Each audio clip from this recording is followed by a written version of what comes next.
This quick video is about how to check your time spent on YouTube to watch videos using iPhone and Android. On your Android or iPhone, first open YouTube app,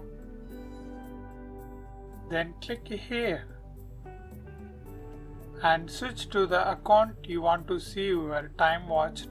Then you can see this option time watched. Touch that.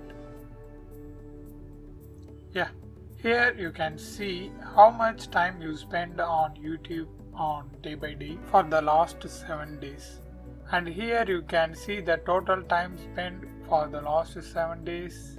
And under tools to manage your YouTube time, you can customize some settings like you can turn on remind me to take a break or remind when it's bedtime like this. You can change here. And here you can turn off autoplay for next video. That's it for now. I hope this video helps. Thanks for watching.